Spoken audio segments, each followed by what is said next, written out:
Students, इस video में हम अल्केन्स के आइसोमर्स और नॉमेनक्लेचर के बारे में पढ़ेंगे। तो alkanes generally chain isomerism show करते हैं। चेन आइसोमर्स ऐसे कंपाउंड्स होते हैं जिनका मॉलिक्यूलर फॉर्मूला सेम होता है, लेकिन उनका कार्बन स्केलेटन यानी पेरेंट चेन में कार्बन्स का नंबर डिफरेंट होता है। यदि हम C4H10 मॉलिक्यूलर फॉर्मूला वाले कंपाउंड्स फॉर्म करें तो हमें दो कंपाउंड्स मिलते हैं, जिसमें पहला होता है ब्यूटेन, जिसमें चारों कार्बन्स एक चेन में प्रेजेंट होते हैं।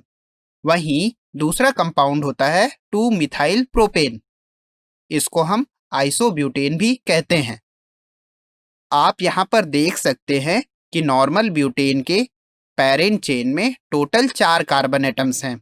वहीं अगर हम आइसोब्यूटेन के लिए पेरेंट कार्बन चेन निकालें तो इसमें 3 कार्बन एटम्स प्रेजेंट हैं। तो यहाँ पर दोनों कंपाउंड्स में कार्बन स्केलेटन डिफरेंट हैं, इसीलिए ये दोनों कंपाउंड्स चेन आइसोमर्स होते हैं। यदि हम C5H12 का एक और एग्जाम्पल लें तो इस फॉर्मूले के हमें कुछ ये कंपाउंड्स मिलते हैं, जिसमें पहले कंपाउंड में 5 कार्बन की चेन होती है। इसे हम नॉर्मल पेंटेन या फिर सिंपली पेंटेन बोलते हैं। वहीं दूसरे कंपाउंड में 4 कार्बन की चेन होती है और एक methyl group as a substituent present होता है।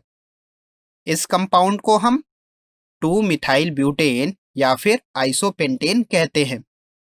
और अगर हम ऐसा कंपाउंड बनाएं जिसमें 3 कार्बन एटम्स पेरेंट चेन में प्रेजेंट हैं और 2 methyl group as a substituent present हैं, तो इस कंपाउंड को हम 2,2-डाइमिथाइल प्रोपेन या फिर नियोपेंटेन कहते हैं, क्योंकि यहाँ पर सेकेंड कार्बन पर 2 मिथाइल ग्रुप प्रेजेंट है। तो ऐसे कंपाउंड्स जिनमें सेकेंड कार्बन पर 2 मिथाइल ग्रुप प्रेजेंट होते हैं, उनके लिए हम प्रीफिक्स नियो यूज करते हैं।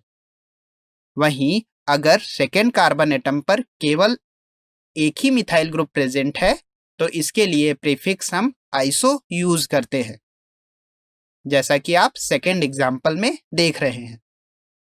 ऑर्गेनिक केमिस्ट्री में कार्बन एटम्स को उनसे अटैच्ड अदर कार्बन एटम्स के नंबर्स के बेसिस पर भी क्लासिफाई किया जाता है।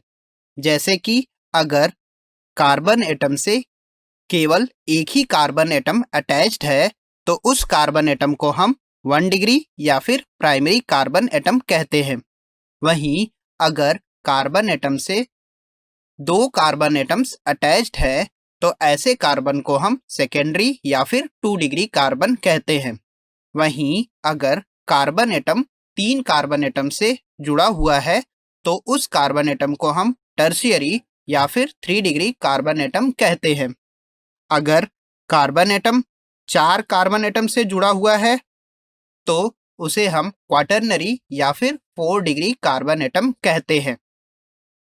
चलिए अब हम यह देख लेते हैं कि अगर हमें कंपाउंड का IUPAC नेम पता है तो उसका मॉलिक्यूलर स्ट्रक्चर किस तरह से ड्रॉ किया जाता है। इसके लिए हम 3-इथाइल 2,2-डाइमिथाइल पेंटेन का एग्जाम्पल ले लेते हैं।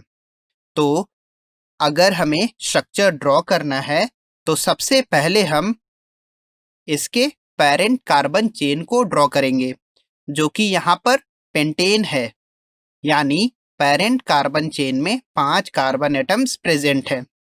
फिर हम इन कार्बन एटम्स की नंबरिंग कर देंगे।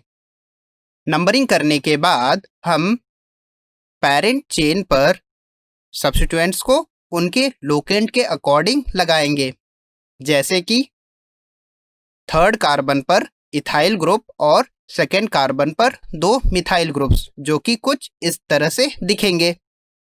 और फाइनल स्टेप में कार्बन एटम की वैलेंसीज को हम हाइड्रोजन एटम से सेटिस्फाई कर देंगे। जैसे कि फर्स्ट कार्बन एटम का केवल एक वैलेंसी सेटिस्फाइड है, तो इसकी बाकी तीनों वैलेंसीज को हम 3 हाइड्रोजन एटम से सेटिस्फाई करेंगे।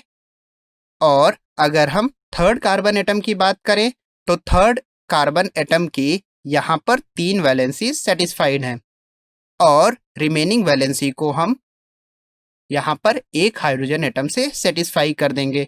इसी तरह से सारे कार्बन एटम्स की वैलेंसीज को सेटिस्फाई करेंगे और इस तरह से हमें 3 इथाइल 2,2 डाइमिथाइल पेंटेन का फाइनल स्ट्रक्चर कुछ यह मिल जाता है।